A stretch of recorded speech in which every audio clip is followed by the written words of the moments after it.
Chapter 90. The Meeting. After Mercedes had left Monte Cristo, he fell into profound gloom. Around him and within him the flight of thought seemed to have stopped. His energetic mind slumbered, as the body does after extreme fatigue. "What?" said he to himself, while the lamp and the wax lights were nearly burnt out, and the servants were waiting impatiently in the anteroom. "What? This edifice which I have been so long preparing, which I have reared with so much care and toil, is to be crushed by a single touch, a word, a breath.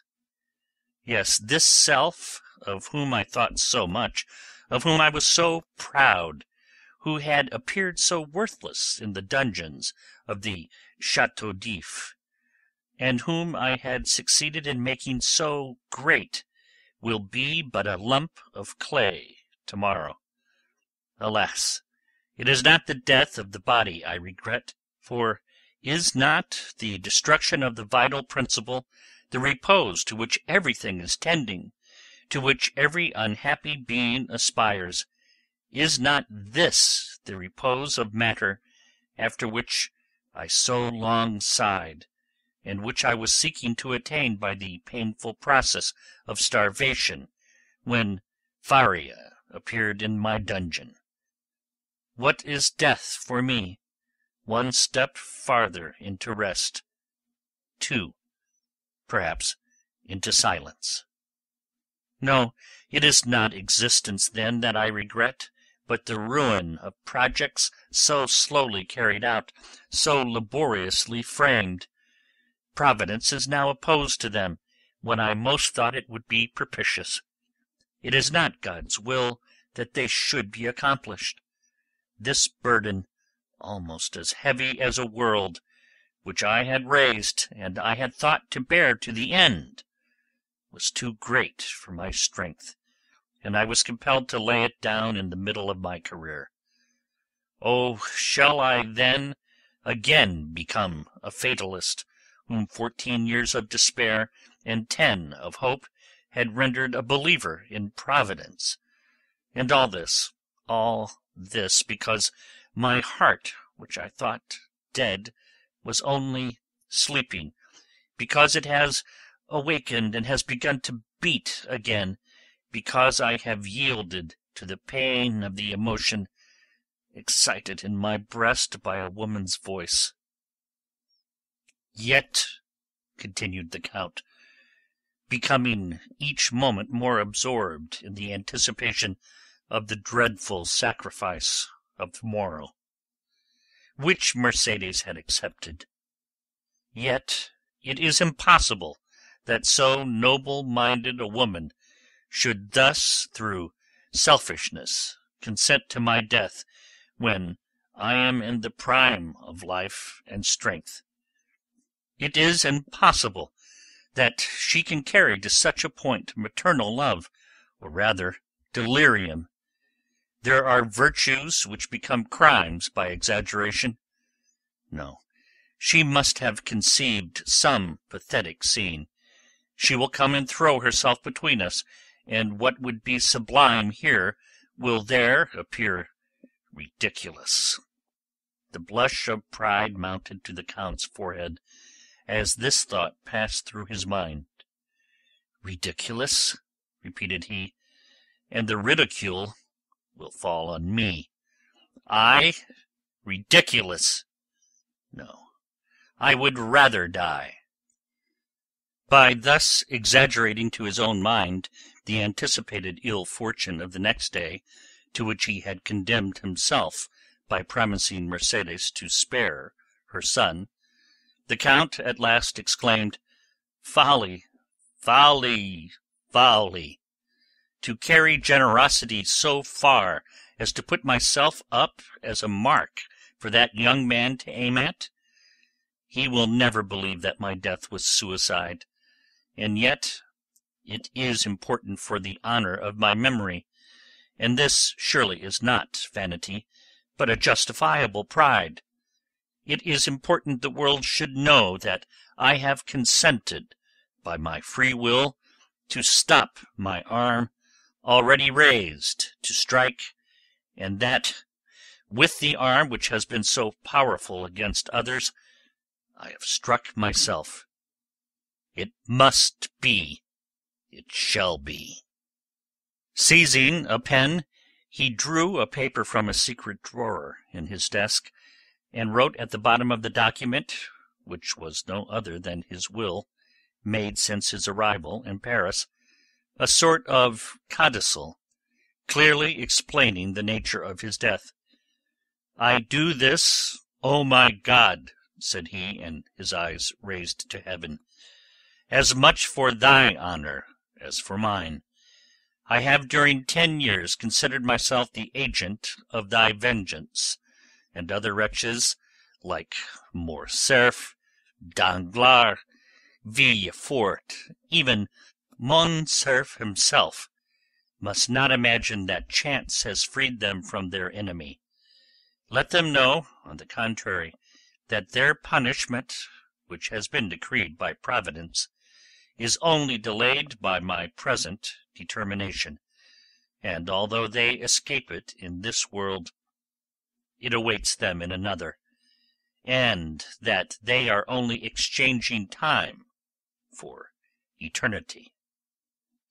While he was thus agitated by gloomy uncertainties, wretched waking dreams of grief, the first rays of morning pierced his windows, and shone upon the pale blue paper on which he had just inscribed his justification of Providence. It was just 5 o'clock in the morning, when a slight noise, like a stifled sigh, reached his ear. He turned his head, looked around him, and saw no one, but the sound was repeated distinctly enough to convince him of its reality. He arose, and quietly opening the door of the drawing-room, saw Haydée, who had fallen on a chair, with her arms hanging down and her beautiful head thrown back. She had been standing at the door to prevent his going out without seeing her, until sleep, which the young cannot resist, had overpowered her frame, wearied as she was with watching. The noise of the door did not awaken her, and Monte Cristo gazed at her with affectionate regret. "She remembered that she had a son," said he, "and I forgot I had a daughter." Then, shaking his head sorrowfully, "Poor Haydée," said he, "she wished to see me, to speak to me. She has feared or guessed something. Oh, I cannot go without taking leave of her. I cannot die without confiding her to someone." He quietly regained his seat, and wrote under the other lines, "I bequeath to Maximilian Morel, captain of Spahis, and son of my former patron, Pierre Morel, shipowner of Marseilles, the sum of 20 millions, a part of which may be offered to his sister Julia and brother-in-law Emmanuel, if he does not fear this increase of fortune may mar their happiness. These 20 millions are concealed in my grotto at Monte Cristo, of which Bertuccio knows the secret. If his heart is free, and he will marry Haydée, the daughter of Ali Pasha of Yanina, whom I have brought up with the love of a father, and who has shown the love and tenderness of a daughter for me, he will thus accomplish my last wish. This will has already constituted Haydée heiress of the rest of my fortune, consisting of lands, funds in England, Austria, and Holland, furniture in my different palaces and houses, and which without the 20 millions and the legacies to my servants may still amount to 60 millions. He was finishing the last line when a cry behind him made him start, and the pen fell from his hand. "Haydée," said he, "did you read it?"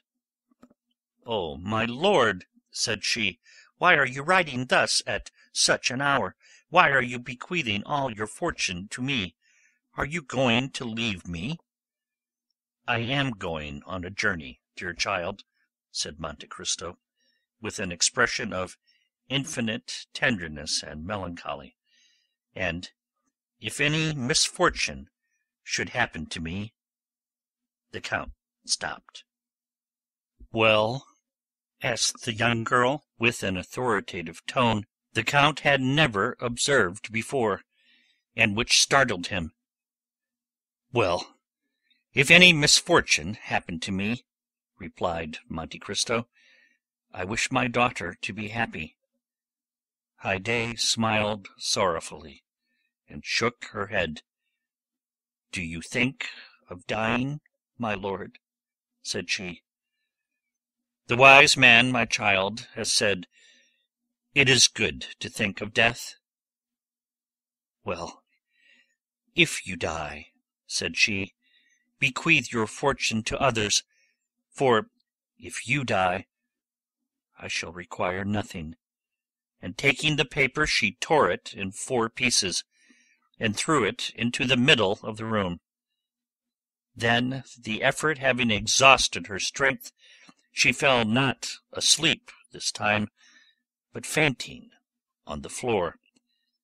The Count leaned over her and raised her in his arms, and seeing that sweet, pale face, those lovely eyes closed, that beautiful form motionless, and to all appearance lifeless, the idea occurred to him for the first time that perhaps she loved him otherwise than as a daughter loves a father. "Alas," murmured he, with intense suffering, "I might, then, have been happy yet." Then he carried Haydée to her room, resigned her to the care of her attendants, and, returning to his study, which he shut quickly this time, he again copied the destroyed will. As he was finishing, the sound of a cabriolet entering the yard was heard. Monte Cristo approached the window, and saw Maximilian and Emmanuel alight. "Good," said he, "it was time." And he sealed his will with 3 seals. A moment afterwards he heard a noise in the drawing-room, and went to open the door himself. Morel was there. He had come 20 minutes before the time appointed. "I am perhaps come too soon, Count," said he, "but I frankly acknowledge that I have not closed my eyes all night, nor has anyone in my house. I need to see you strong in your courageous assurance to recover myself." Monte Cristo could not resist this proof of affection. He not only extended his hand to the young man, but flew to him with open arms. "Morel," said he, "it is a happy day for me to feel that I am beloved by such a man as you. Good morning, Emmanuel. You will come with me then, Maximilian?" "Did you doubt it?" said the young captain. "But if I were wrong? I watched you during the whole scene of that challenge yesterday. I have been thinking of your firmness all night, and I said to myself that justice must be on your side, or man's countenance is no longer to be relied on. But, Morel, Albert is your friend." "Simply an acquaintance, sir." "You met on the same day you first saw me." "Yes, that 'tis true, but I should not have recollected it if you had not reminded me." "Thank you, Morel." Then, ringing the bell once, "Look," said he to Ali, who came immediately, "take that to my solicitor. It is my will, Morel. When I am dead you will go and examine it." "What?" said Morel. "You dead?" Yes, must I not be prepared for everything, dear friend? But what did you do yesterday after you left me? I went to Tortoni's, where, as I expected, I found Beauchamp and Chateau Renaud. I own I was seeking them. Why, when all was arranged— Listen, Count, the affair is serious and unavoidable. Did you doubt it? No, the offence was public, and everyone is already talking of it. Well? Well, I hope to get an exchange of arms, to substitute the sword for the pistol. The pistol is blind. Have you succeeded? Asked Monte Cristo quickly, with an imperceptible gleam of hope. No, for your skill with the sword is so well known. Ah, who has betrayed me? The skilful swordsman whom you have conquered, and you failed. They positively refused. Morel, said the Count, have you ever seen me fire a pistol? Never. Well, we have time. Look. Monte Cristo took the pistols he held in his hand when Mercedes entered, and fixing an ace of clubs against the iron plate, with 4 shots he successively shot off the 4 sides of the club. At each shot Morel turned pale. He examined the bullets with which Monte Cristo performed this dexterous feat, and saw they were no larger than buckshot. "It is astonishing," said he. "Look, Emmanuel." Then turning towards Monte Cristo, "Count," said he, "in the name of all that is dear to you, I entreat you not to kill Albert. The unhappy youth has a mother." "You are right," said Monte Cristo, "and I have none." These words were uttered in a tone which made Morel shudder. "You are the offended party, Count." "Doubtless. But what does that imply?" "That you will fire first." "I fire first?" "Oh, I obtained, or rather claimed, that. We had conceded enough for them to yield us that." "And at what distance?" 20 paces. A smile of terrible import passed over the Count's lips. "Morel," said he, "do not forget what you have just seen.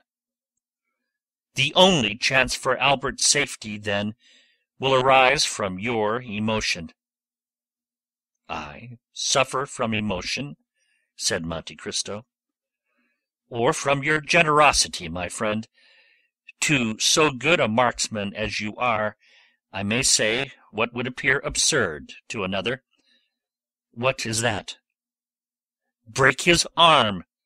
Wound him, but do not kill him." "I will tell you, Morel," said the Count, "that I do not need entreating to spare the life of Monsieur de Morcerf. He shall be so well spared that he will return quietly with his 2 friends, while I and you— that will be another thing. I shall be brought home." "No, no!" cried Maximilian, quite unable to restrain his feelings. "As I told you, my dear Morel, Monsieur de Morcerf will kill me." Morel looked at him in utter amazement. "But what has happened, then, since last evening, Count?" "The same thing that happened to Brutus the night before the battle of Philippi. I have seen a ghost. And that ghost told me, Morel, that I had lived long enough." Maximilian and Emmanuel looked at each other. Monte Cristo drew out his watch. "Let us go," said he. "It is 5 minutes past 7, and the appointment was for 8 o'clock." A carriage was in readiness at the door. Monte Cristo stepped into it with his two friends. He had stopped a moment in the passage to listen at a door, and Maximilian and Emmanuel, who had considerately passed forward a few steps, thought they heard him answer by a sigh to a sob from within. As the clock struck 8, they drove up to the place of meeting. "We are first," said Morel, looking out of the window. "Excuse me, sir," said Baptistine, who had followed his master with indescribable terror, "but I think I see a carriage down there under the trees." Monte Cristo sprang lightly from the carriage, and offered his hand to assist Emmanuel and Maximilian. The latter retained the Count's hand between his. "I like," said he, "to feel a hand like this, when its owner relies on the goodness of his cause." "It seems to me," said Emmanuel, "that I see 2 young men down there who are evidently waiting." Monte Cristo drew Morel a step or two behind his brother-in-law. "Maximilian," said he, "are your affections disengaged?" Morel looked at Monte Cristo with astonishment. "I do not seek your confidence, my dear friend. I only ask you a simple question. Answer it. That is all I require." "I love a young girl, Count." "Do you love her much?" "More than my life." "Another hope defeated," said the Count. Then, with a sigh, "Poor Haydée," murmured he. "To tell the truth, Count, if I knew less of you, I should think that you were less brave than you are. Because I sigh when thinking of someone I am leaving? Come, Morel, it is not like a soldier to be so bad a judge of courage. Do I regret life? What is it to me, who have passed 20 years between life and death? Moreover, do not alarm yourself, Morel. This weakness, if it is such, is betrayed to you alone. I know the world is a drawing-room, from which we must retire politely and honestly, that is, with a bow, and our debts of honour paid. That is to the purpose. Have you brought your arms? I? What for? I hope these gentlemen have theirs." "I will inquire," said Morel. "Do, but make no treaty. You understand me?" "You need not fear." Morel advanced towards Beauchamp and Château who, seeing his intention, came to meet him. The 3 young men bowed to each other courteously, if not affably. "Excuse me, gentlemen," said Morel, "but I do not see Monsieur de Morcerf." "He sent us word this morning," replied Château "that he would meet us on the ground." "Ah," said Morel. Beauchamp pulled out his watch. "It is only 5 minutes past 8," said he to Morel. "There is not much time lost yet." "Oh, I made no allusion of that kind," replied Morel. "There is a carriage coming," said Château It advanced rapidly along one of the avenues leading towards the open space where they were assembled. "You are doubtless provided with pistols, gentlemen. Monsieur de Monte Cristo yields his right of using his." "We had anticipated this kindness on the part of the Count," said Beauchamp, "and I have brought some weapons which I bought 8 or 10 days since, thinking to want them on a similar occasion. They are quite new, and have not yet been used." Will you examine them?" "Oh, Monsieur Beauchamp, if you assure me that Monsieur de Morcerf does not know these pistols, you may readily believe that your word will be quite sufficient." "Gentlemen," said Chateau Renaud, "it is not Morcerf coming in that carriage. Faith, it is Franz and Debray." The two young men he announced were indeed approaching. "What chance brings you here, gentlemen?" said Chateau Renaud, shaking hands with each of them. "Because," said Debray, "Albert sent this morning to request us to come." Beauchamp and Chateau Renaud exchanged looks of astonishment. "I think I understand his reason," said Morel. "What is it?" "Yesterday afternoon I received a letter from Monsieur de Morcerf, begging me to attend the opera." "And I," said Debray. "And I also," said Franz. "And we too," added Beauchamp and Chateau Renaud. "Having wished you all to witness the challenge, he now wishes you to be present at the combat." "Exactly so," said the young men. "You have probably guessed right." "But after all these arrangements he does not come himself," said Chateau Renaud. "Albert is 10 minutes after time." "There he comes," said Beauchamp, "on horseback at full gallop, followed by a servant."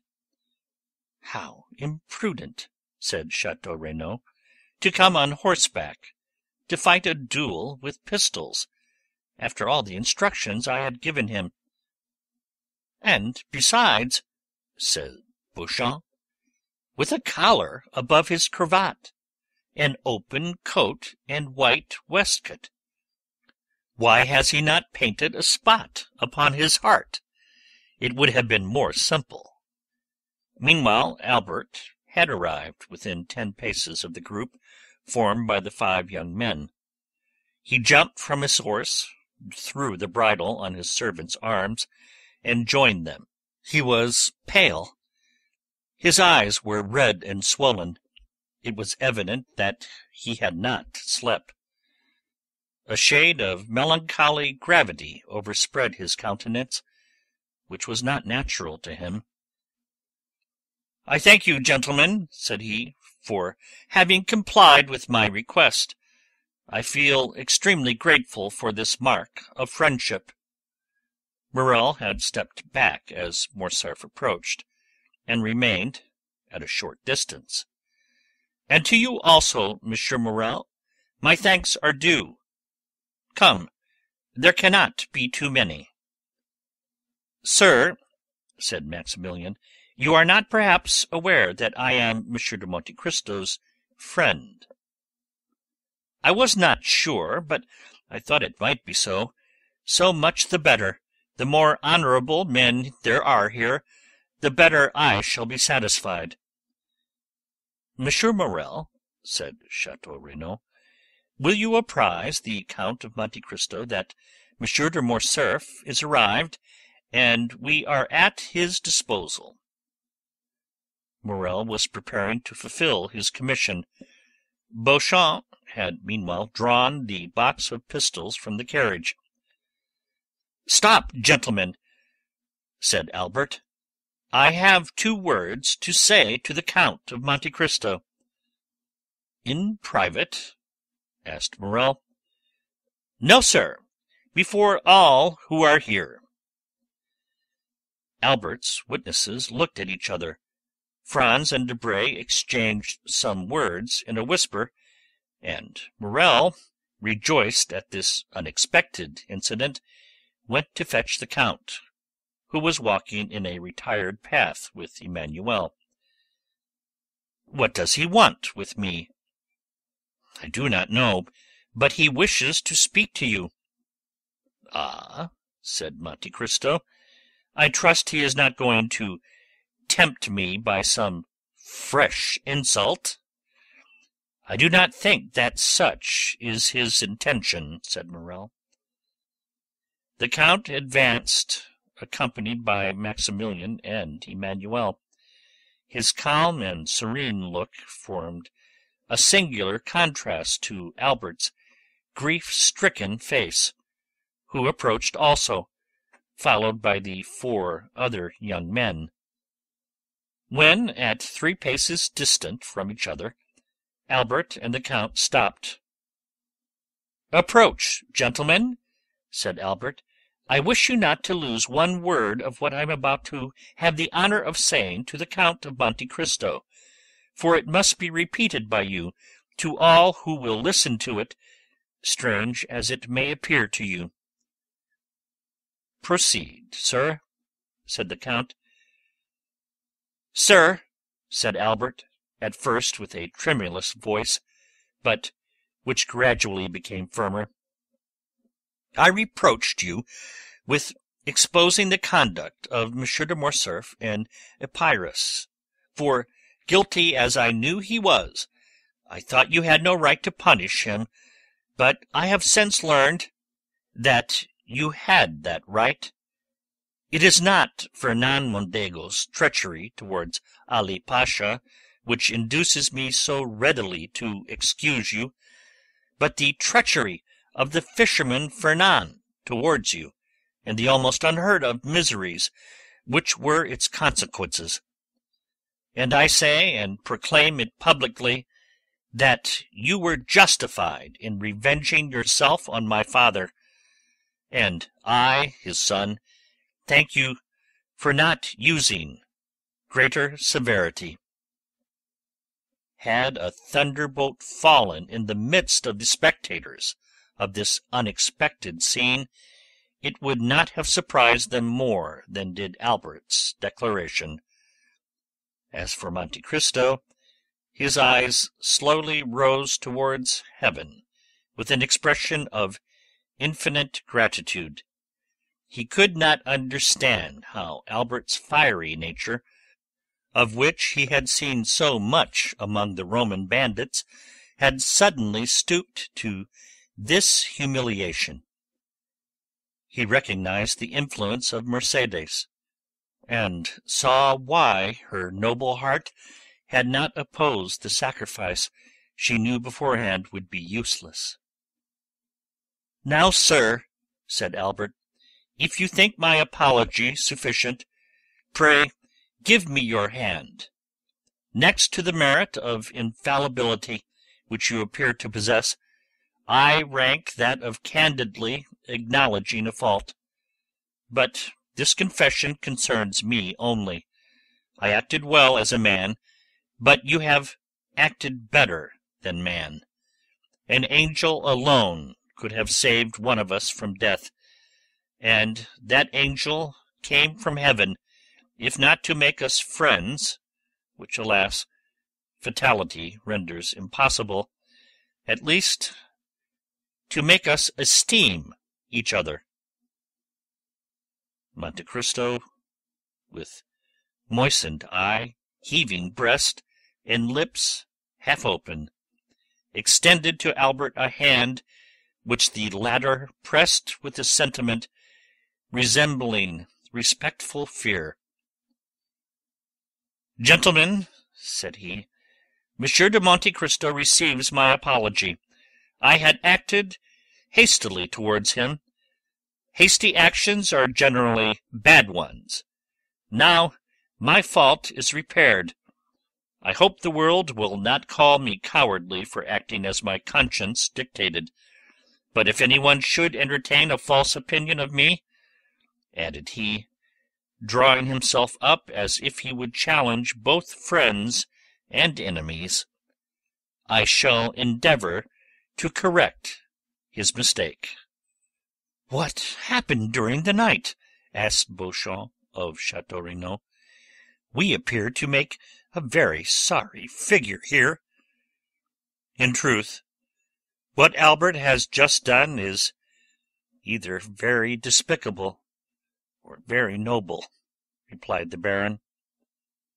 "What can it mean?" said Debray to Franz. "The Count of Monte Cristo acts dishonourably to Monsieur de Morcerf, and is justified by his son. Had I 10 Janinas in my family, I should only consider myself the more bound to fight 10 times. As for Monte Cristo, his head was bent down, his arms were powerless. Bowing under the weight of 24 years of reminiscences, he thought not of Albert, of Beauchamp, of Chateau Renaud, or of any of that group, but he thought of that courageous woman who had come to plead for her son's life, to whom he had offered his, and who had now saved it by the revelation of a dreadful family secret, capable of destroying forever in that young man's heart every feeling of filial piety. "Providence still," murmured he. "Now only am I fully convinced of being the emissary of God." End of chapter 90. Chapter 91. Mother and Son. The Count of Monte Cristo bowed to the 5 young men with a melancholy and dignified smile, and got into his carriage with Maximilian and Emmanuel. Albert, Beauchamp, and Chateau Renaud remained alone. Albert looked at his 2 friends, not timidly, but in a way that appeared to ask their opinion of what he had just done. "Indeed, my dear friend," said Beauchamp first, who had either the most feeling or the least dissimulation, "allow me to congratulate you. This is a very unhoped-for conclusion of a very disagreeable affair." Albert remained silent and wrapped in thought. Chateau Renaud contented himself with tapping his boot with his flexible cane. "Are we not going?" said he, after this embarrassing silence. "When you please," replied Beauchamp. "Allow me only to compliment Monsieur de Morcerf, who has given proof to-day of rare chivalric generosity." "Oh, yes," said Chateau Renaud. "It is magnificent," continued Beauchamp, "to be able to exercise so much self-control." "Assuredly. As for me, I should have been incapable of it," said Chateau Renaud, with most significant coolness. "Gentlemen," interrupted Albert, "I think you did not understand that something very serious had passed between Monsieur de Monte Cristo and myself." "Possibly, said Beauchamp immediately, "but every simpleton would not be able to understand your heroism, and sooner or later you will find yourself compelled to explain it to them more energetically than would be convenient to your bodily health and the duration of your life. May I give you a friendly counsel? Set out for Naples, The Hague, or St. Petersburg, calm countries, where the point of honour is better understood than among our hot-headed Parisians. Seek quietude and oblivion, so that you may return peaceably to France after a few years. Am I not right, Monsieur de Chateau Renaud?" "That is quite my opinion," said the gentleman. "Nothing induces serious duels so much as a duel forsworn." "Thank you, gentlemen," replied Albert, with a smile of indifference. "I shall follow your advice, not because you give it, but because I had before intended to quit France. I thank you equally for the service you have rendered me in being my seconds. It is deeply engraved on my heart, and after what you have just said, I remember that only." Chateau Renaud and Beauchamp looked at each other, The impression was the same on both of them, and the tone in which Morcerf had just expressed his thanks was so determined that the position would have become embarrassing for all if the conversation had continued. "Good-bye, Albert," said Beauchamp suddenly, carelessly extending his hand to the young man. The latter did not appear to arouse from his lethargy. In fact, he did not notice the offered hand.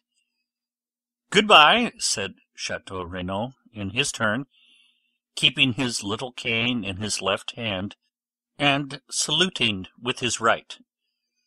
Albert's lips scarcely whispered "Good-bye," but his look was more explicit. It expressed a whole poem of restrained anger, proud disdain, and generous indignation. He preserved his melancholy and motionless position for some time after his two friends had regained their carriage. Then, suddenly unfastening his horse from the little tree to which his servant had tied it, he mounted and galloped off in the direction of Paris. In a quarter of an hour he was entering the house in the Rue du Helder. As he alighted, he thought he saw his father's pale face behind the curtain of the Count's bedroom. Albert turned away his head with a sigh, and went to his own apartments. He cast one lingering look on all the luxuries which had rendered life so easy and so happy since his infancy. He looked at the pictures, whose faces seemed to smile, and the landscapes which appeared painted in brighter colours. Then he took away his mother's portrait, with its oaken frame, leaving the gilt frame from which he took it black and empty.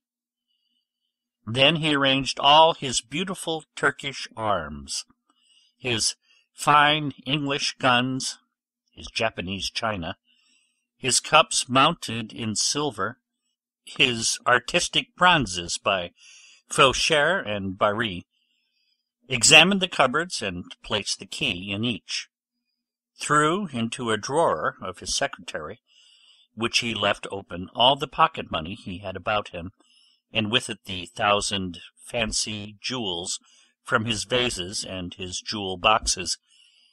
Then he made an exact inventory of everything, and placed it in the most conspicuous part of the table, after putting aside the books and papers which had collected there. At the beginning of this work his servant, notwithstanding orders to the contrary, came to his room. "What do you want?" asked he, with a more sorrowful than angry tone.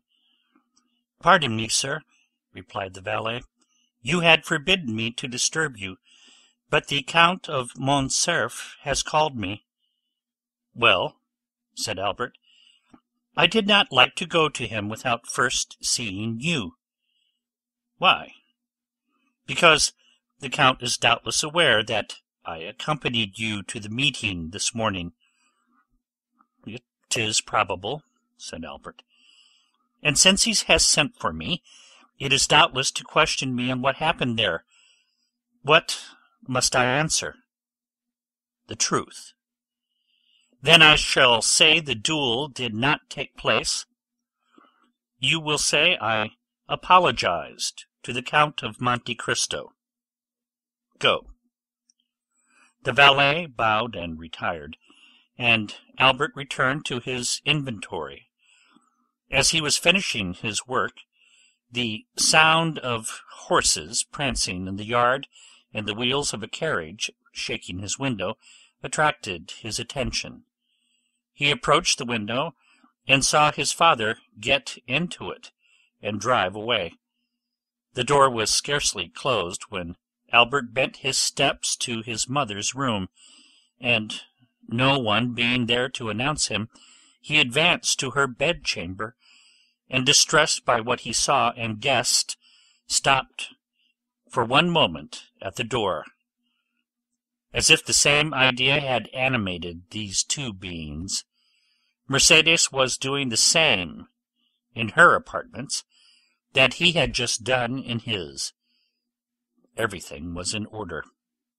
Laces, dresses, jewels, linen, money, all were arranged in the drawers, and the Countess was carefully collecting the keys. Albert saw all these preparations, and understood them, and exclaiming, "My mother!" he threw his arms around her neck. The artist who could have depicted the expression of these two countenances would certainly have made of them a beautiful picture. All these proofs of an energetic resolution, which Albert did not fear on his own account, alarmed him for his mother. "What are you doing?" asked he. "What were you doing?"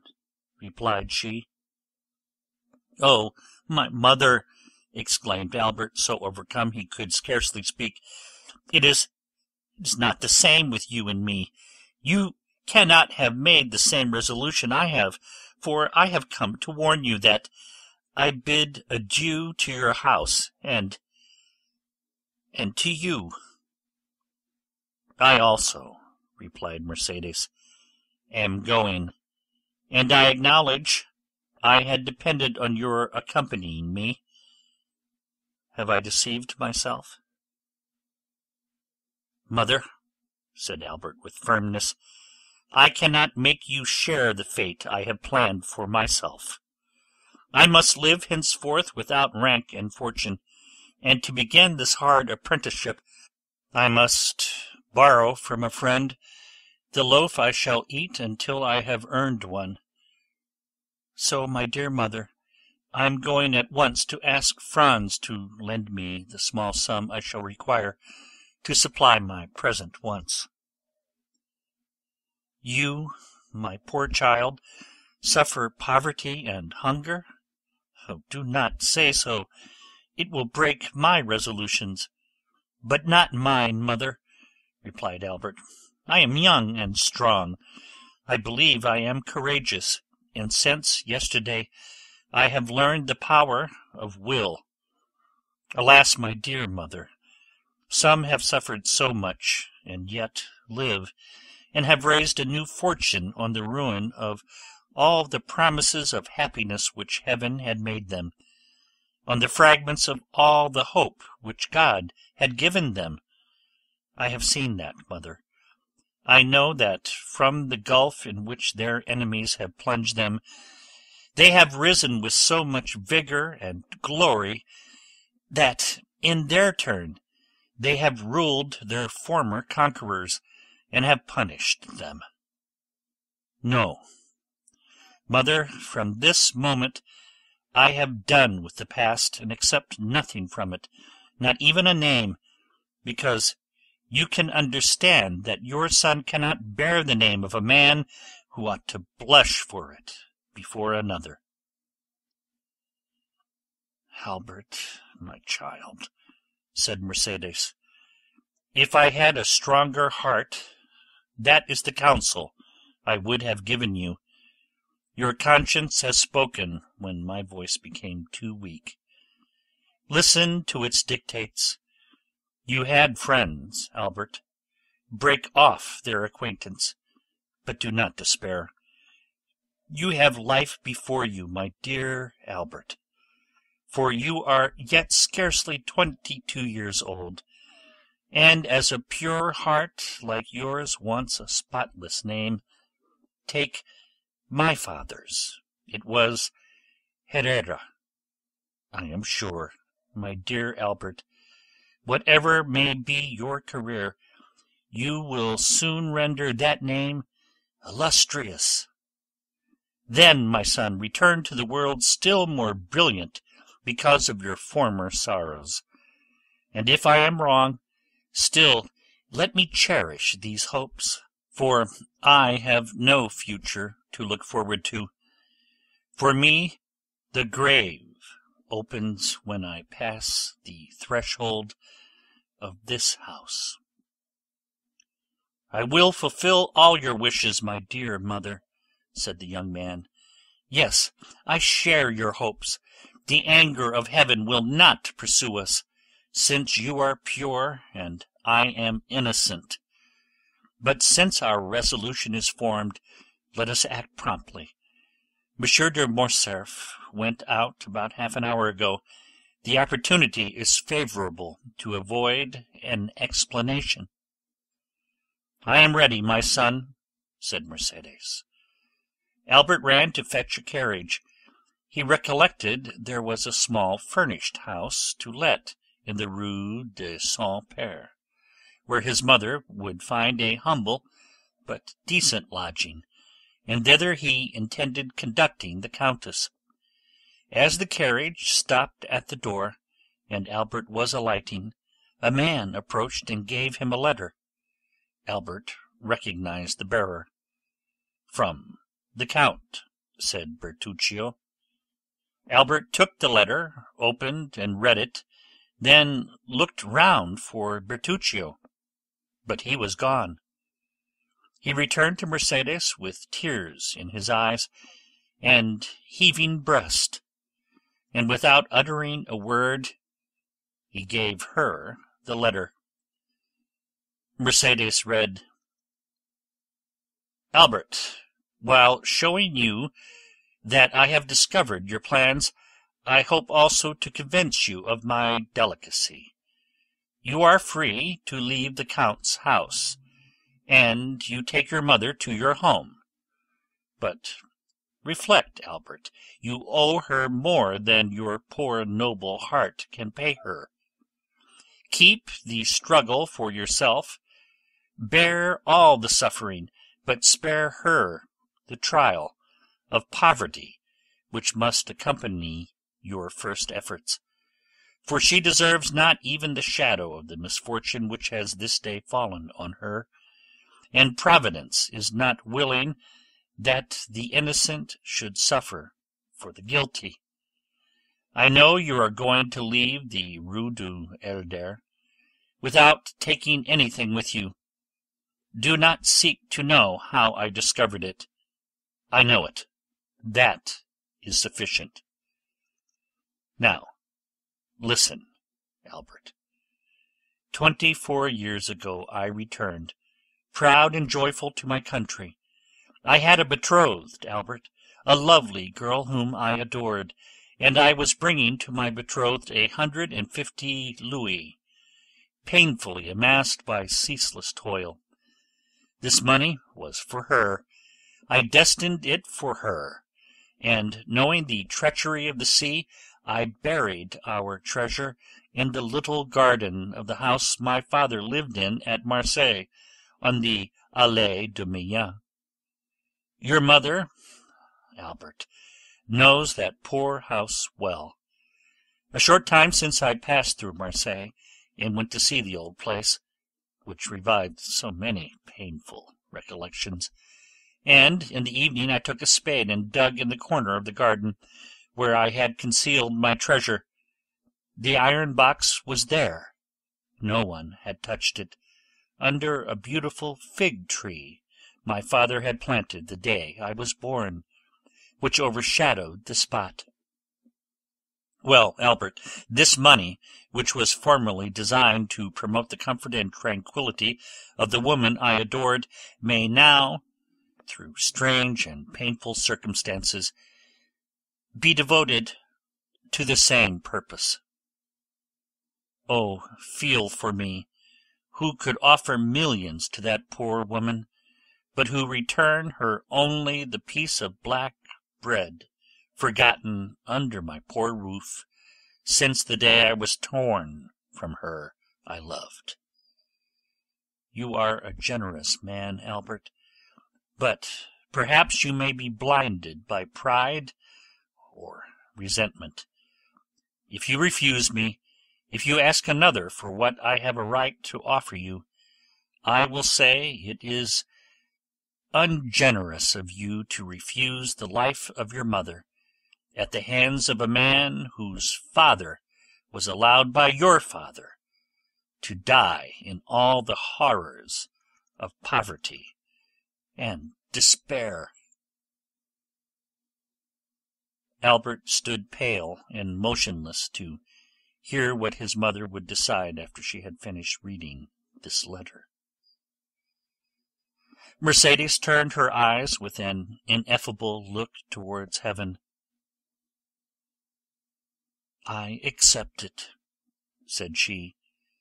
"He has a right to pay the dowry, which I shall take with me to some convent." Putting the letter in her bosom, she took her son's arm, and with a firmer step than even she herself expected, she went downstairs. End of chapter 91. Chapter 92. The Suicide.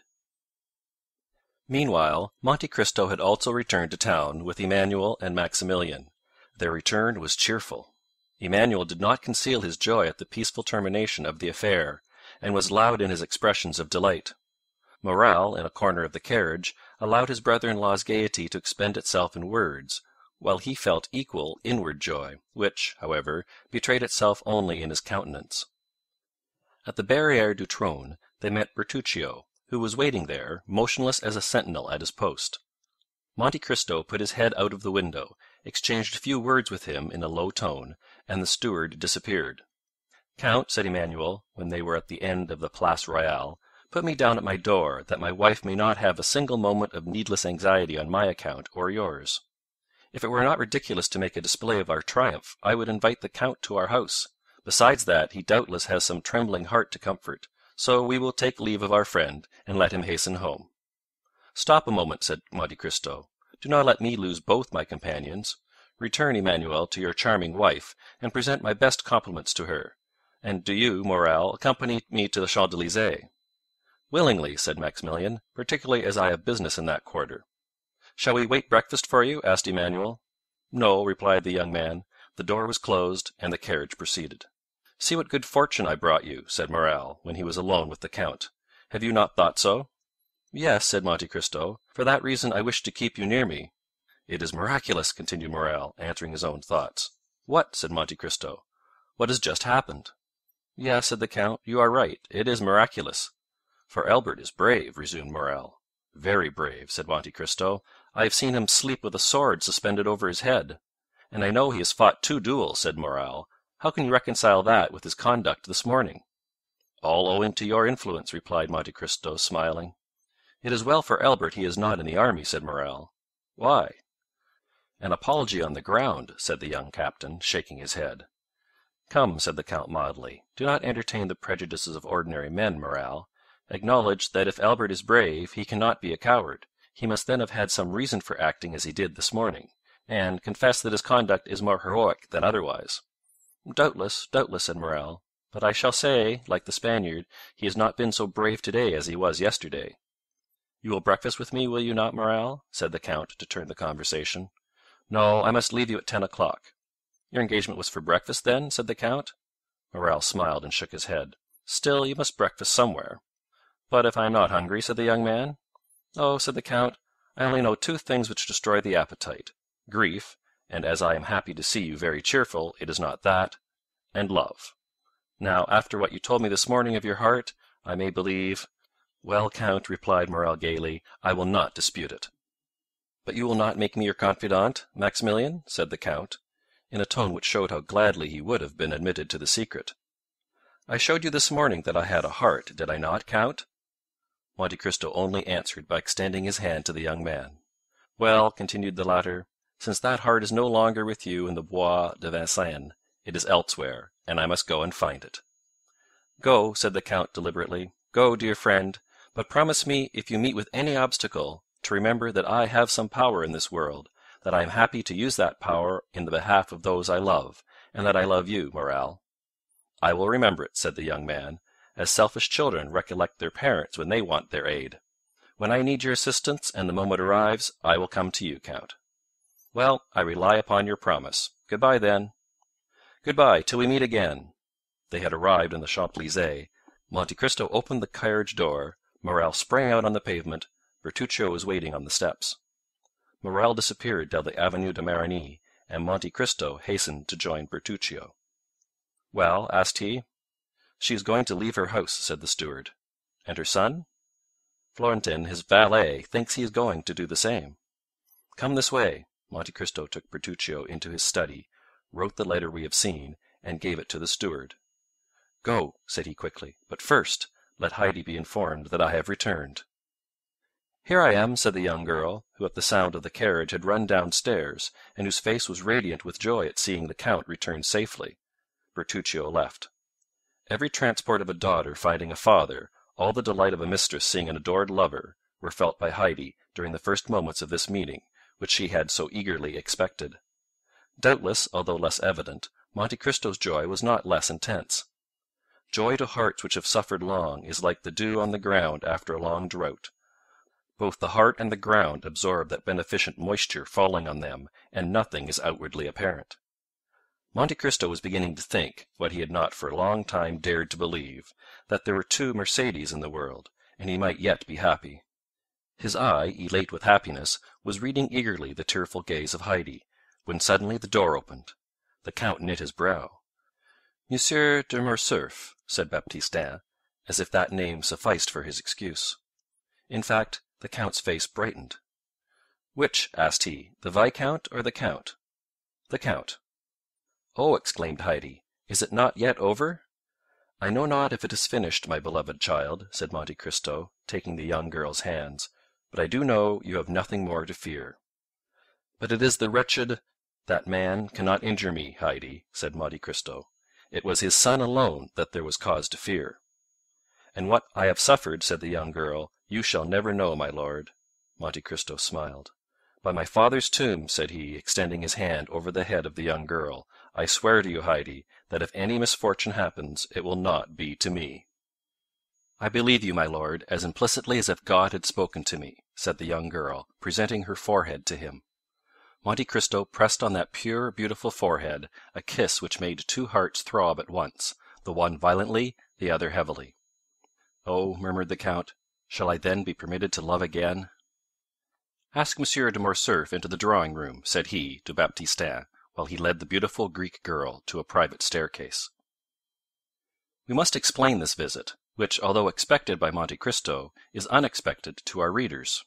While Mercedes, as we have said, was making a similar inventory of her property to Albert's, while she was arranging her jewels, shutting her drawers, collecting her keys, to leave everything in perfect order, she did not perceive a pale and sinister face at a glass door which threw light into the passage, from which everything could be both seen and heard. He who was thus looking, without being heard or seen, probably heard and saw all that passed in Madame de Morcerf's apartments. From that glass door the pale-faced man went to the Count's bedroom, and raised with a constricted hand the curtain of a window overlooking the courtyard. He remained there 10 minutes, motionless and dumb, listening to the beating of his own heart. For him those 10 minutes were very long. It was then Albert, returning from his meeting with the Count, perceived his father watching for his arrival behind a curtain, and turned aside. The Count's eye expanded. He knew Albert had insulted the Count dreadfully, and that in every country in the world such an insult would lead to a deadly duel. Albert returned safely. Then the Count was revenged. An indescribable ray of joy illumined that wretched countenance, like the last ray of the sun before it disappears behind the clouds which bear the aspect, not of a downy couch, but of a tomb. But as we have said, he waited in vain for his son to come to his apartment with the account of his triumph. He easily understood why his son did not come to see him before he went to avenge his father's honor, but when that was done, why did not his son come and throw himself into his arms? It was then, when the Count could not see Albert, that he sent for his servant, who he knew was authorized not to conceal anything from him. 10 minutes afterwards General Morcerf was seen on the steps in a black coat, with a military collar, black pantaloons, and black gloves. He had apparently given previous orders, for as he reached the bottom step his carriage came from the coach-house ready for him. The valet threw into the carriage his military cloak, in which 2 swords were wrapped, and, shutting the door, he took his seat by the side of the coachman. The coachman stooped down for his orders. "To the Champs-Élysées," said the general. "The Count of Monte Cristo's. Hurry!" The horses bounded beneath the whip, and in 5 minutes they stopped before the Count's door. Monsieur de Morcerf opened the door himself, and as the carriage rolled away, he passed up the walk, rang, and entered the open door with his servant. A moment afterwards, Baptistin announced the Count of Morcerf to Monte Cristo, and the latter, leading Heidi aside, ordered that Morcerf be asked into the drawing-room. The general was pacing the room the third time when, in turning, he perceived Monte Cristo at the door. "Ah, it is Monsieur de Morcerf," said Monte Cristo quietly. "I thought I had not heard aright." "Yes, it is I," said the Count, whom a frightful contraction of the lips prevented from articulating freely. "May I know the cause which procures me the pleasure of seeing Monsieur de Morcerf so early?" "Had you not a meeting with my son this morning?" asked the general. "I had," replied the Count. "And I know my son had good reasons to wish to fight with you, and to endeavor to kill you." "Yes, sir, he had very good ones, but you see that, in spite of them, he has not killed me, and did not even fight." "Yet he considered you the cause of his father's dishonor, the cause of the fearful ruin which has fallen on my house." "It is true, sir," said Monte Cristo, with his dreadful calmness. "A secondary cause, but not the principal." "Doubtless you made then some apology or explanation?" "I explained nothing, and it is he who apologized to me." "But to what do you attribute this conduct?" "To the conviction, probably, that there was one more guilty than I." "And who was that?" "His father." "That may be," said the Count, turning pale, "but you know the guilty do not like to find themselves convicted." "I know it, and I expected this result." "You expected my son would be a coward?" cried the Count. "Monsieur Albert de Morcerf is no coward," said Monte Cristo. "A man who holds a sword in his hand, and sees a mortal enemy within reach of that sword, and does not fight, is a coward. Why is he not here, that I may tell him so?" "Sir," replied Monte Cristo coldly, "I did not expect that you had come here to relate to me your little family affairs. Go and tell Monsieur Albert that, and he may know what to answer you." "No, no, no," said the general, smiling faintly. "I did not come for that purpose. You are right. I came to tell you that I also look upon you as my enemy. I came to tell you that I hate you instinctively, that it seems as if I had always known you, and always hated you, and, in short, since the young people of the present day will not fight, it remains for us to do so. Do you think so, sir?" "Certainly. And when I told you I had foreseen the result, it is the honor of your visit I alluded to." "So much the better. Are you prepared?" "Yes, sir." "You know that we shall fight till one of us is dead," said the general, whose teeth were clinched with rage. "Until one of us dies," repeated Monte Cristo, moving his head slightly up and down. "Let us start, then. We need no witnesses." "Very true," said Monte Cristo. "It is unnecessary. We know each other so well." "On the contrary," said the Count, "we know so little of each other." "Indeed?" said Monte Cristo, with the same indomitable coolness. "Let us see. Are you not the soldier Fernand, who deserted on the eve of the battle of Waterloo? Are you not the Lieutenant Fernand, who served as guide and spy to the French army in Spain? Are you not the Captain Fernand, who betrayed, sold, and murdered his benefactor Ali? And have not all these Fernands, united, made Lieutenant General the Count of Morcerf, peer of France?" "Oh," cried the general, as it branded with a hot iron, "wretch! To reproach me with my shame when about perhaps to kill me! No, I did not say I was a stranger to you. I know well, demon, that you have penetrated into the darkness of the past, and that you have read, by the light of what torch I know not, every page of my life. But perhaps I may be more honorable in my shame than you under your pompous coverings. No, no, I am aware you know me, but I know you only as an adventurer sewn up in gold and jewelry. You call yourself in Paris the Count of Monte Cristo, in Italy Sinbad the Sailor, in Malta I forget what. But it is your real name I want to know, in the midst of your 100 names, that I may pronounce it when we meet to fight, at the moment when I plunge my sword through your heart." The Count of Monte Cristo turned dreadfully pale. His eye seemed to burn with a devouring fire. He leaped towards a dressing-room near his bedroom, and in less than a moment, tearing off his cravat, his coat, and waistcoat, he put on a sailor's jacket and hat, from beneath which he rolled his long black hair. He returned thus, formidable and implacable, advancing with his arms crossed on his breast, towards the general, who could not understand why he had disappeared, but who, on seeing him again, and feeling his teeth chatter and his legs sink under him, drew back, and only stopped when he found a table to support his clenched hand. "Fernand," cried he, "of my 100 names I need only tell you one to overwhelm you. But you guess it now, do you not? Or, rather, you remember it? For notwithstanding all my sorrows and my tortures, I show you today a face which the happiness of revenge makes young again, a face you must often have seen in your dreams since your marriage with Mercedes, my betrothed." The general, with his head thrown back, hands extended, gaze fixed, looked silently at this dreadful apparition. Then, seeking the wall to support him, he glided along close to it until he reached the door, through which he went out backwards, uttering this single, mournful, lamentable, distressing cry, "Edmond Dantès." Then, with sighs which were unlike any human sound, he dragged himself to the door, reeled across the courtyard, and falling into the arms of his valet, he said in a voice scarcely intelligible, "Home, home." The fresh air and the shame he felt at having exposed himself before his servants partly recalled his senses, but the ride was short, and as he drew near his house all his wretchedness revived. He stopped at a short distance from the house and alighted. The door was wide open. A hackney coach was standing in the middle of the yard, a strange sight before so noble a mansion. The Count looked at it with terror, but without daring to inquire its meaning, he rushed towards his apartment. 2 persons were coming down the stairs. He had only time to creep into an alcove to avoid them. It was Mercedes leaning on her son's arm and leaving the house. They passed close by the unhappy being, who, concealed behind the damask curtain, almost felt Mercedes' dress brush past him, and his son's warm breath pronouncing these words, "Courage, mother! Come, this is no longer our home." The words died away. The steps were lost in the distance.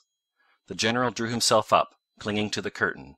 He uttered the most dreadful sob which ever escaped from the bosom of a father abandoned at the same time by his wife and son.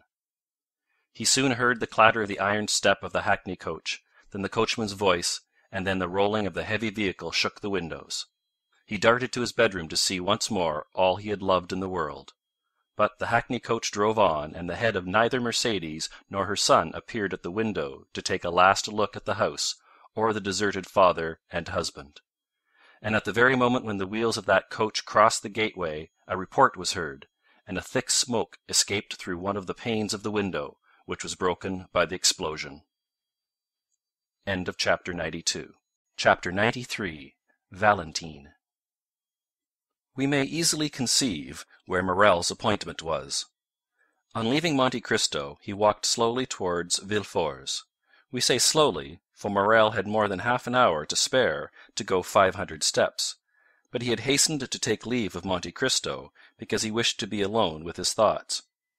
He knew his time well, the hour when Valentine was giving Noirtier his breakfast, and was sure not to be disturbed in the performance of this pious duty.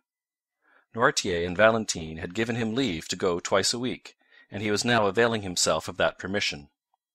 He had arrived. Valentine was expecting him.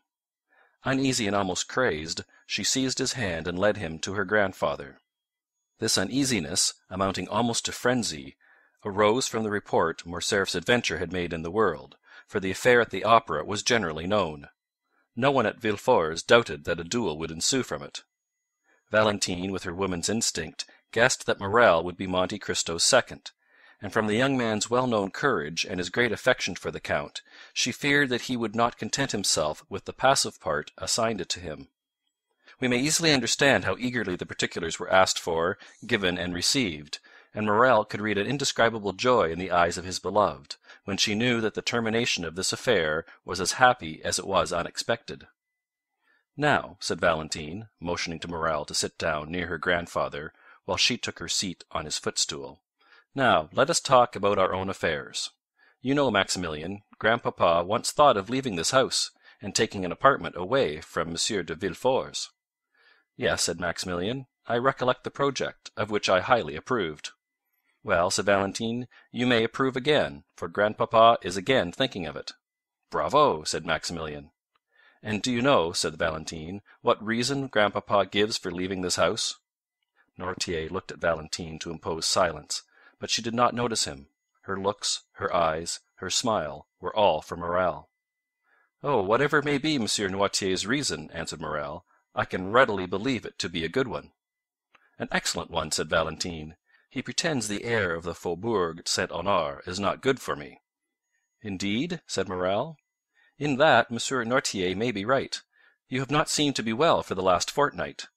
"Not very," said Valentine, "and grandpapa has become my physician, and I have the greatest confidence in him, because he knows everything." "Do you then really suffer?" asked Morel quickly. "Oh, it must not be called suffering. I feel a general uneasiness, that is all. I have lost my appetite, and my stomach feels as if it were struggling to get accustomed to something."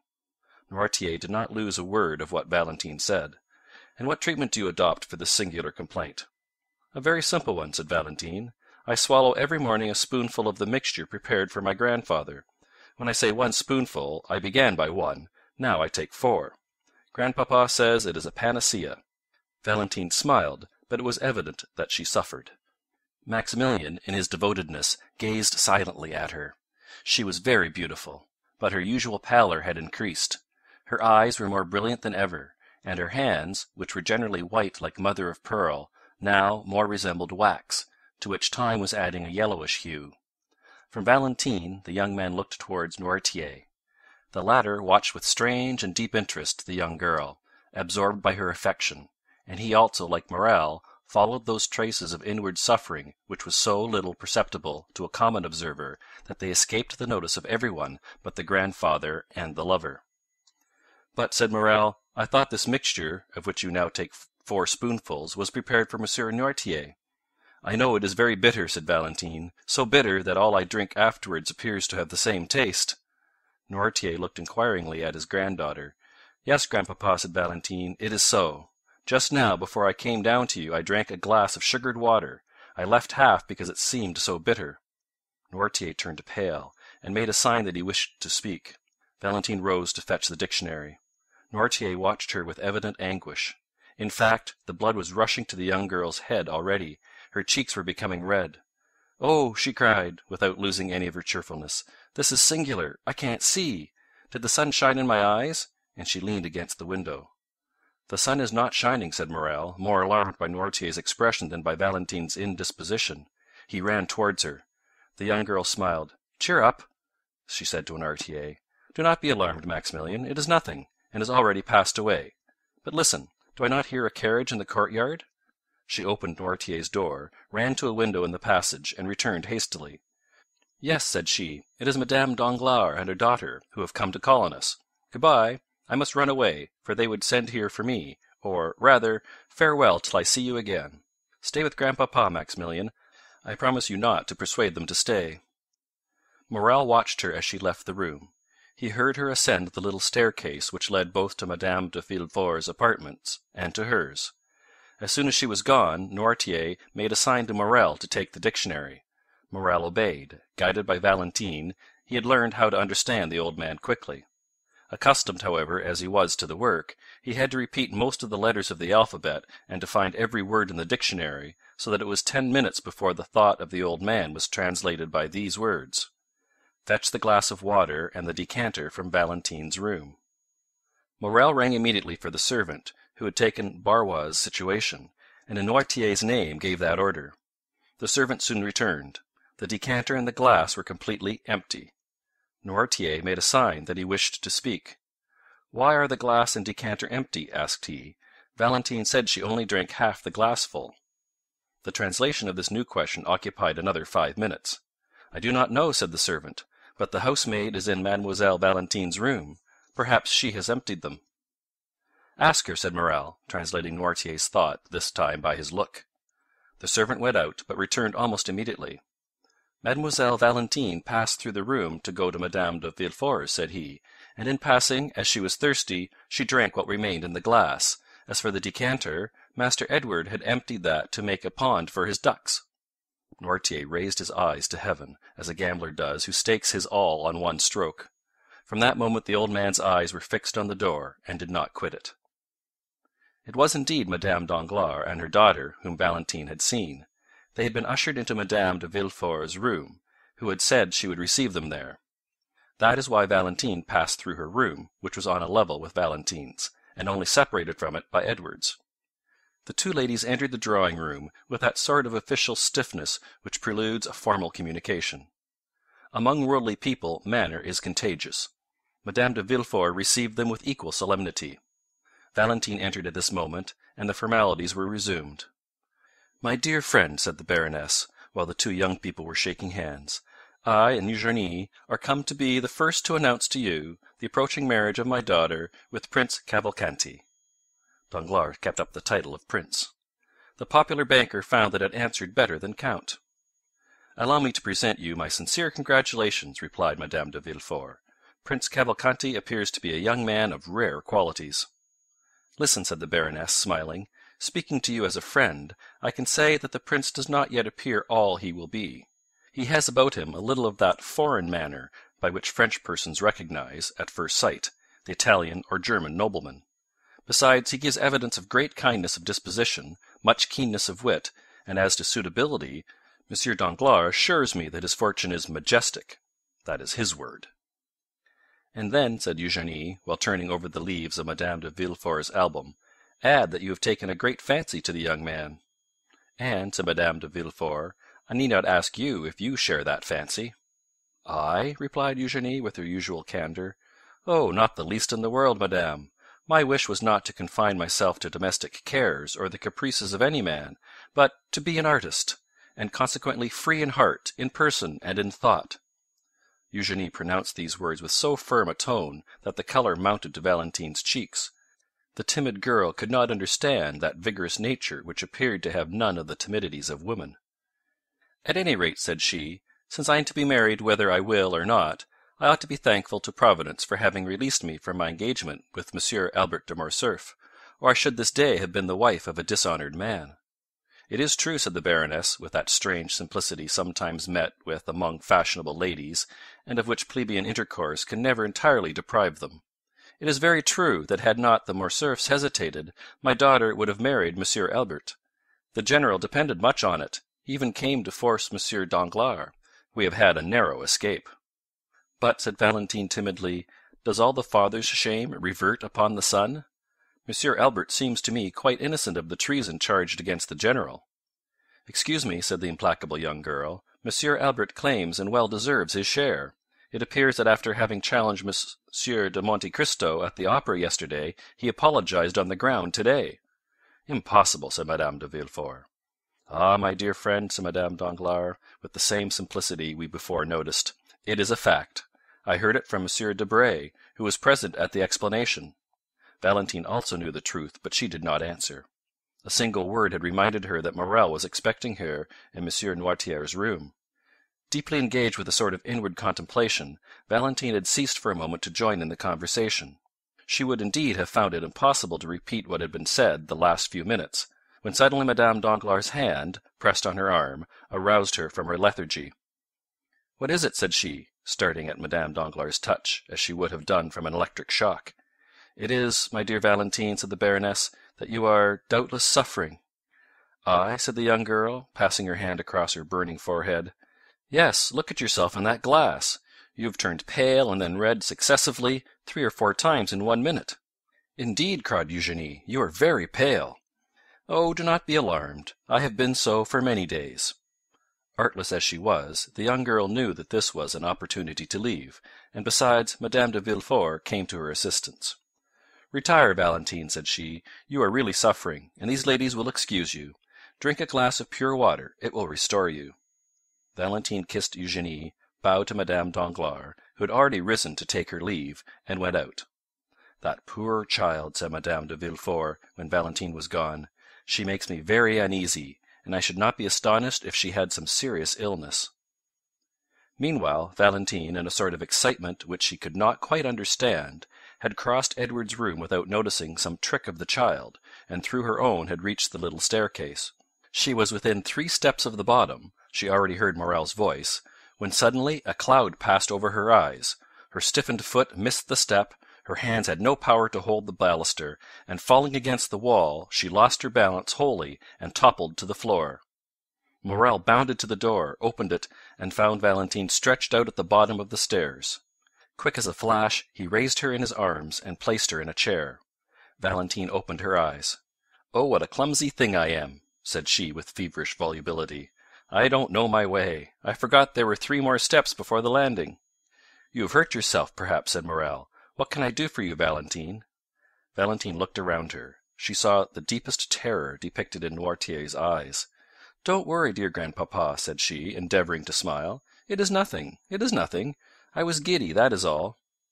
"Another attack of giddiness," said Morel, clasping his hands. "Oh, attend to it, Valentine, I entreat you." "But no," said Valentine. "No, I tell you it is all past, and it was nothing. Now let me tell you some news. Eugenie is to be married in a week, and in 3 days there is to be a grand feast, a betrothal festival.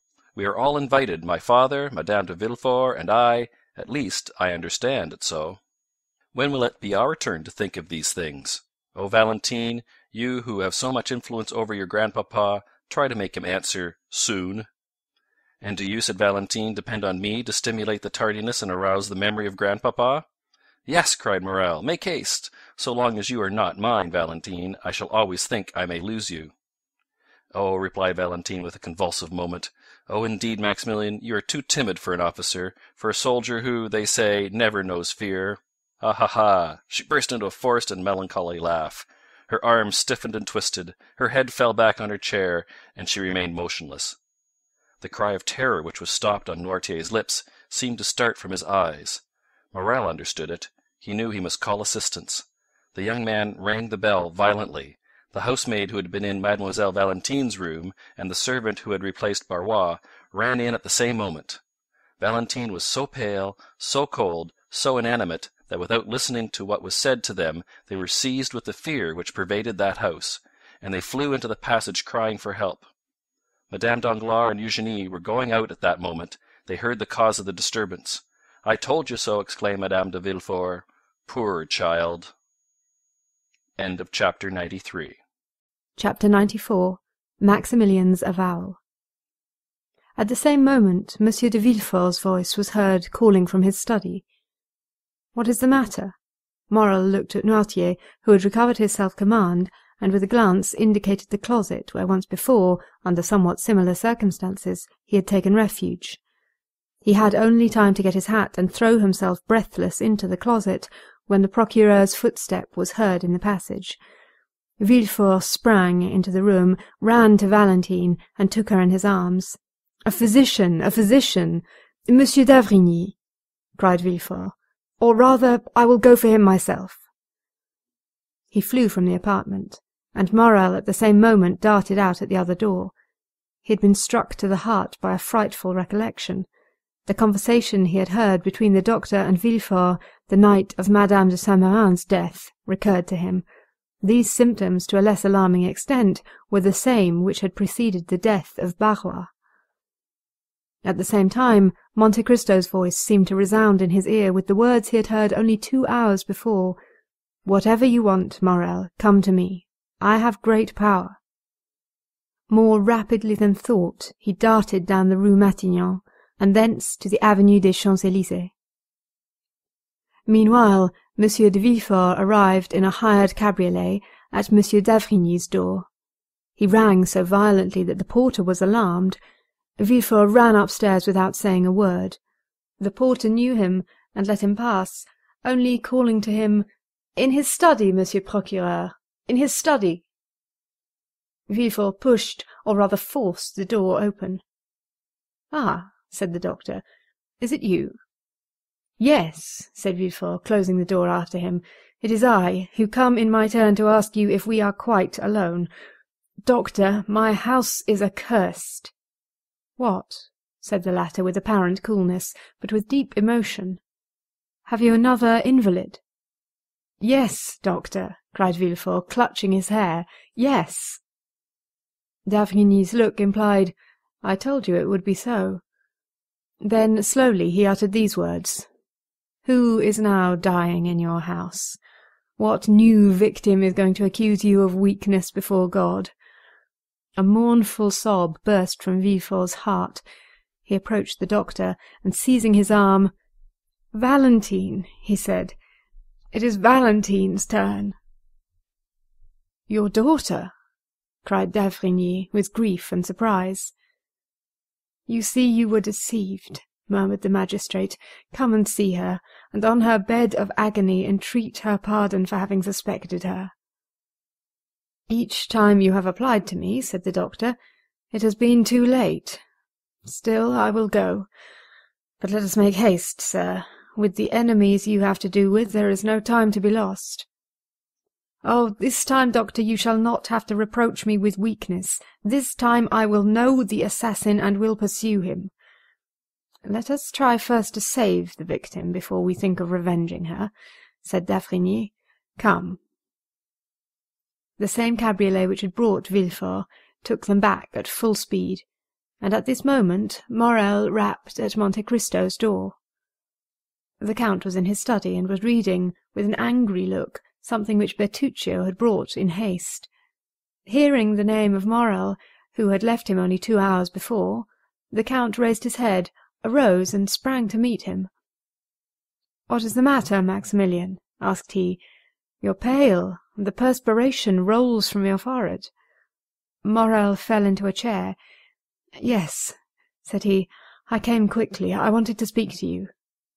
"Are all your family well?" asked the Count, with an affectionate benevolence whose sincerity no one could for a moment doubt. "Thank you, Count, thank you," said the young man, evidently embarrassed how to begin the conversation. "Yes, everyone in my family is well." "So much the better. Yet you have something to tell me," replied the Count with increased anxiety. "Yes," said Morrel, "it is true. I have but now left a house where death has just entered to run to you." "Are you then come from Monsieur de Morcerf's?"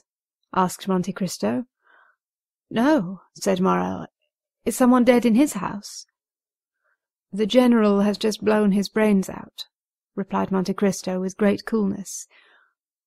"Oh, what a dreadful event!" cried Maximilian. "Not for the Countess, or for Albert," said Monte Cristo. "A dead father or husband is better than a dishonoured one. Blood washes out shame." "Poor Countess," said Maximilian. "I pity her very much. She is so noble a woman." "Pity Albert also, Maximilian, for believe me, he is the worthy son of the Countess. But let us return to yourself. You have hastened to me.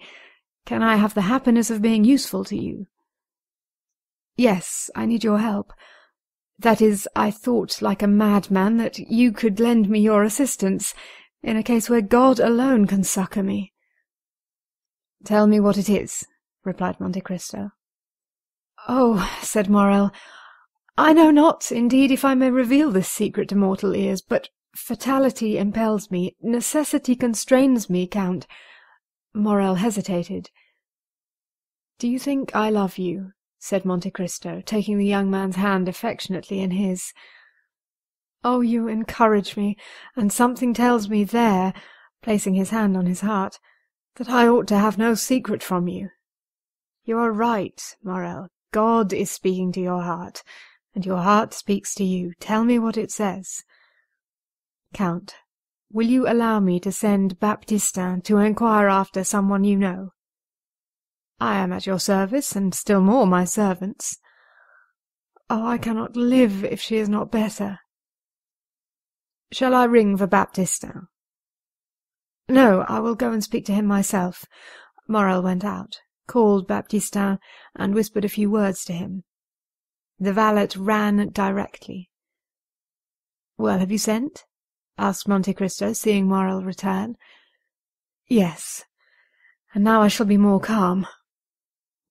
"You know I am waiting," said Monte Cristo, smiling. "Yes, and I will tell you. One evening I was in a garden. A clump of trees concealed me. No one suspected I was there. 2 persons passed near me. Allow me to conceal their names for the present. They were speaking in an undertone, and yet I was so interested in what they said that I did not lose a single word. This is a gloomy introduction, if I may judge from your pallor and shuddering, Morrel." "Oh, yes, very gloomy, my friend. Someone had just died in the house to which that garden belonged. One of the persons whose conversation I overheard was the master of the house, the other the physician.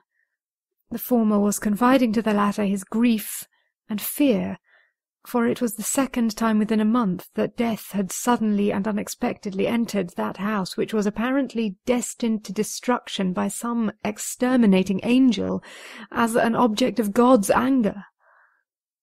"Ah, indeed," said Monte Cristo, looking earnestly at the young man, and by an imperceptible movement turning his chair, so that he remained in the shade, while the light fell full on Maximilian's face.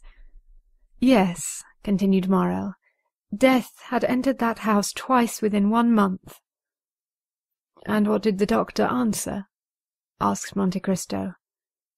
He replied that the death was not a natural one, and must be attributed to what? To poison."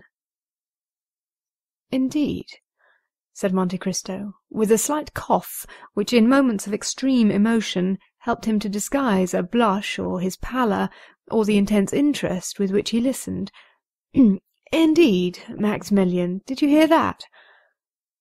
"Yes, my dear Count, I heard it, and the doctor added that if another death occurred in a similar way, he must appeal to justice." Monte Cristo listened, or appeared to do so, with the greatest calmness. "Well," said Maximilian, "death came a third time, and neither the master of the house nor the doctor said a word. Death is now perhaps striking a fourth blow. Count, what am I bound to do, being in possession of this secret?" "My dear friend," said Monte Cristo, "you appear to be relating an adventure which we all know by heart.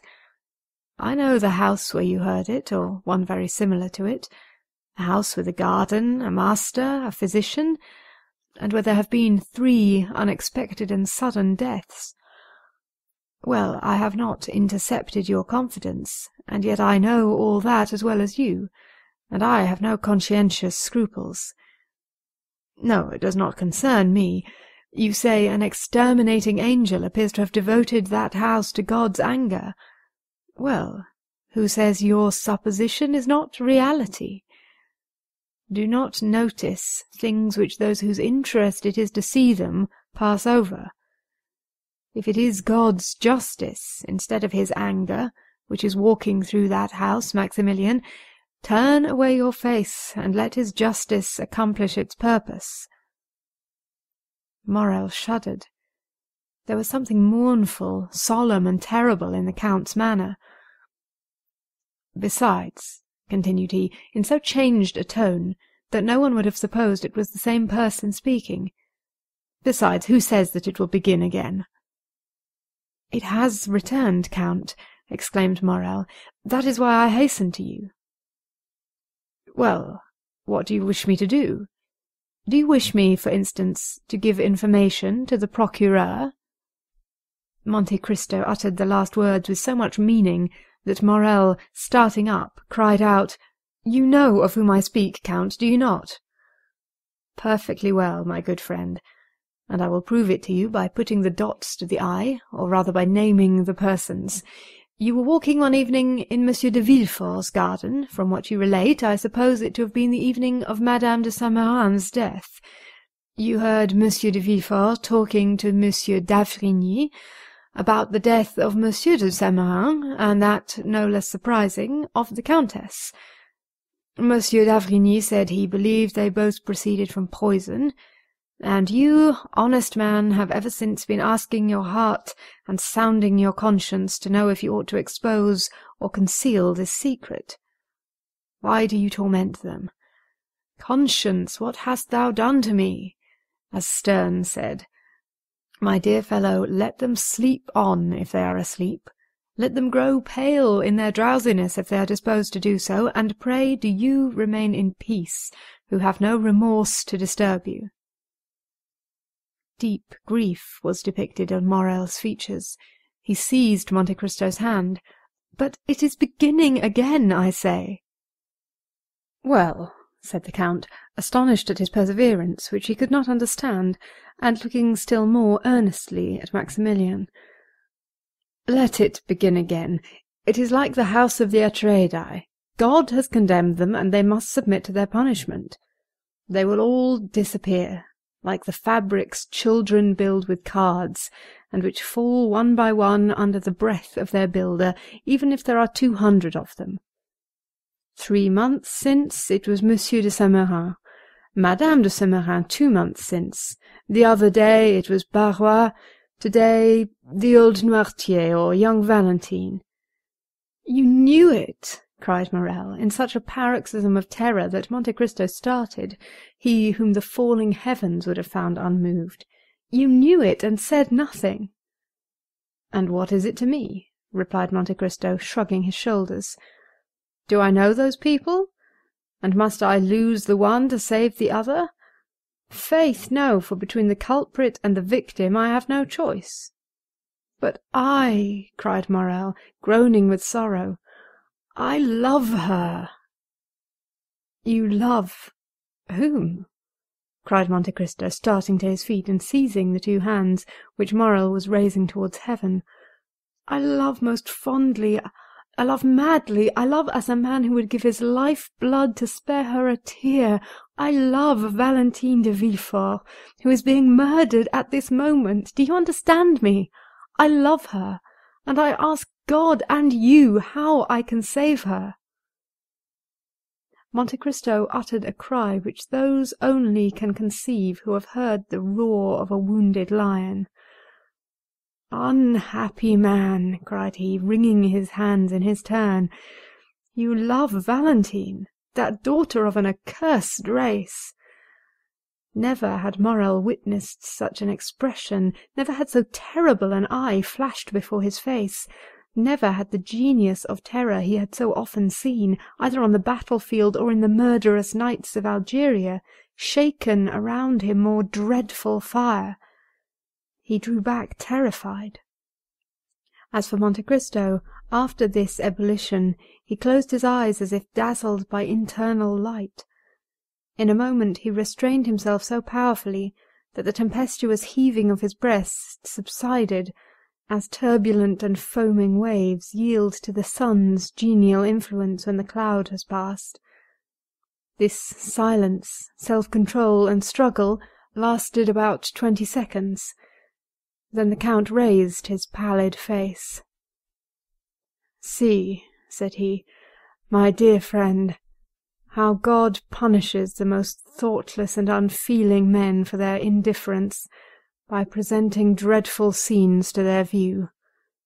I, who was looking on, an eager and curious spectator, I, who was watching the working of this mournful tragedy, I, who like a wicked angel was laughing at the evil men committed, protected by secrecy, a secret is easily kept by the rich and powerful, I am in my turn bitten by the serpent whose tortuous course I was watching, and bitten to the heart." Morel groaned.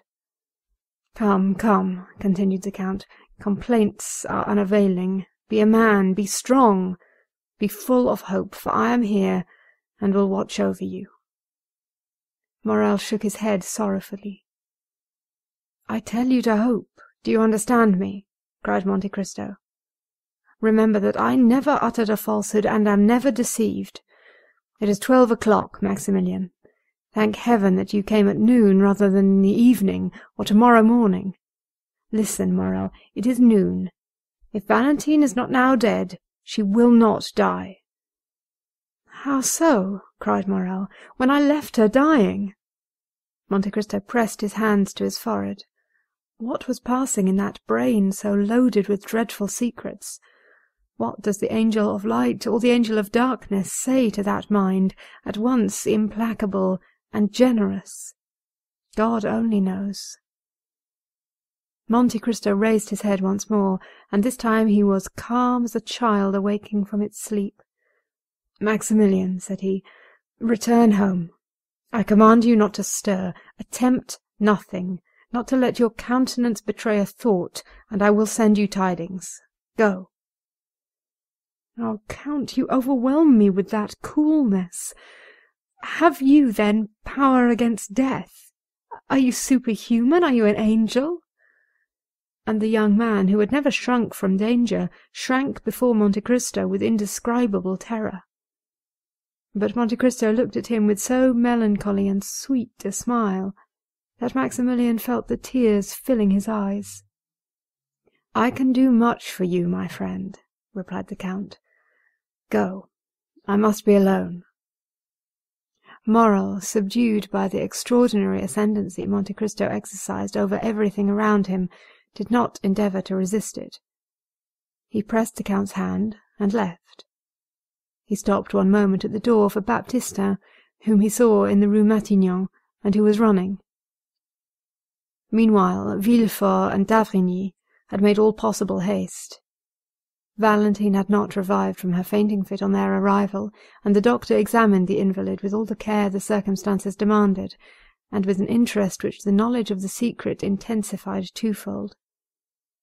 Villefort, closely watching his countenance and his lips, awaited the result of the examination. Noirtier, paler than even the young girl, more eager than Villefort for the decision, was watching also intently and affectionately. At last d'Avrigny slowly uttered these words: "She is still alive." "Still!" cried Villefort. "Oh, doctor, what a dreadful word is that!" "Yes," said the physician, "I repeat it, she is still alive, and I am astonished at it." "But is she safe?" asked the father. "Yes, since she lives." At that moment d'Avrigny's glance met Noirtier's eye. It glistened with such extraordinary joy, so rich and full of thought, that the physician was struck. He placed the young girl again on the chair. Her lips were scarcely discernible, they were so pale and white, as well as her whole face, and remained motionless, looking at Noirtier, who appeared to anticipate and commend all he did.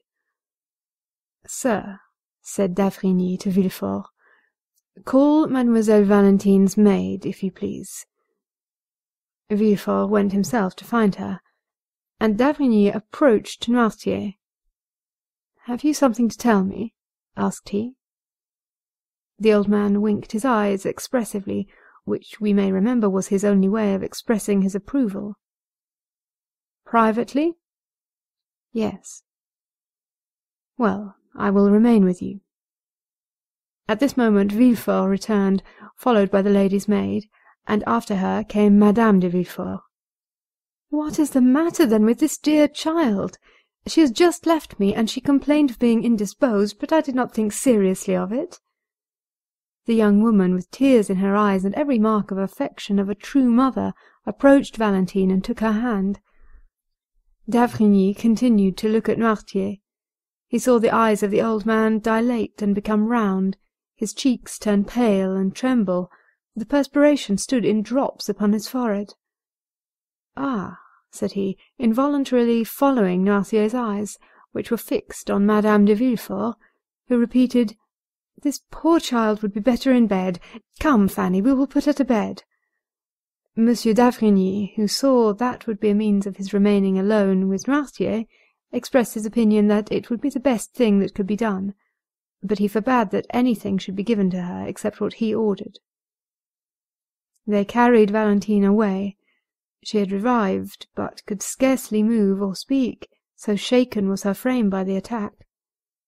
She had, however, just power to give one parting look to her grandfather, who, in losing her, seemed to be resigning his very soul. D'Avrigny followed the invalid, wrote a prescription, ordered Villefort to take a cabriolet, go in person to a chemist's to get the prescribed medicine, bring it himself, and wait for him in his daughter's room. Then, having renewed his injunction not to give Valentine anything, he went down again to Noirtier, shut the doors carefully, and, after convincing himself that no one was listening, "Do you," said he, "know anything of this young lady's illness?" "Yes," said the old man. "We have no time to lose. I will question, and do you answer me." Noirtier made a sign that he was ready to answer. Did you anticipate the accident which has happened to your granddaughter? Yes. D'Avrigny reflected a moment, then, approaching Noirtier, "Pardon what I am going to say," added he, "but no indication should be neglected in this terrible situation. Did you see poor Barbour die?" Noirtier raised his eyes to heaven. "Do you know of what he died?" asked d'Avrigny, placing his hand on Noirtier's shoulder. "Yes," replied the old man. "Do you think he died a natural death?" A sort of smile was discernible on the motionless lips of Noirtier. "Then you have thought that Barbour was poisoned?" "Yes." "Do you think the poison he fell a victim to was intended for him?" "No." "Do you think the same hand which unintentionally struck Barbour has now attacked Valentine?" "Yes." "Then she will die too?" asked d'Avrigny, fixing his penetrating gaze on Noirtier. He watched the effect of this question on the old man. "No," replied he, with an air of triumph which would have puzzled the most clever diviner. "Then you hope?" said d'Avrigny with surprise.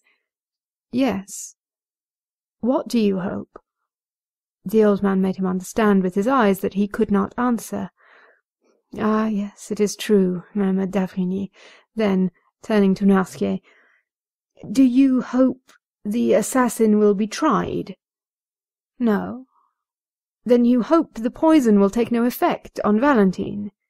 "Yes." "It is no news to you," added d'Avrigny, "to tell you that an attempt has been made to poison her?" The old man made a sign that he entertained no doubt upon the subject. "Then how do you hope Valentine will escape?" Noirtier kept his eyes steadfastly fixed on the same spot. d'Avrigny followed the direction, and saw that they were fixed on a bottle containing the mixture which he took every morning. "Ah, indeed," said d'Avrigny, struck with a sudden thought. "Has it occurred to you—" Noirtier did not let him finish. "Yes," said he. "To prepare her system to resist poison?" "Yes, by accustoming her by degrees." "Yes, yes, yes," said Noirtier, delighted to be understood. "Of course. I had told you that there was brucine in the mixture I gave you." "Yes." "And by accustoming her to that poison you have endeavoured to neutralize the effect of a similar poison." Noirtier's joy continued. "And you have succeeded!" exclaimed d'Avrigny. "Without that precaution Valentine would have died before assistance could have been procured.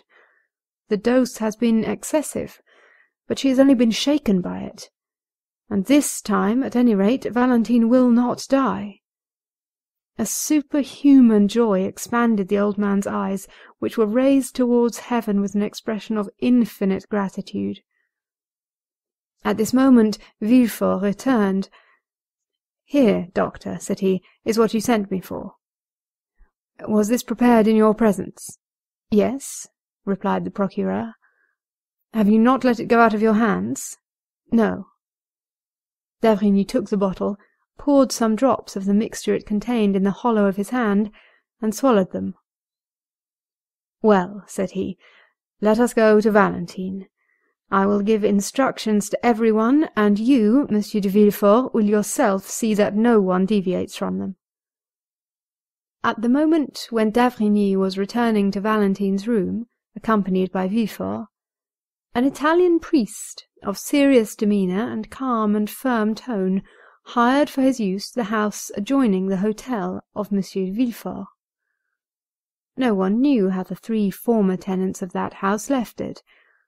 About 2 hours afterwards, its foundation was reported to be unsafe, but the report did not prevent the new occupant establishing himself there with his modest furniture the same day at 5 o'clock.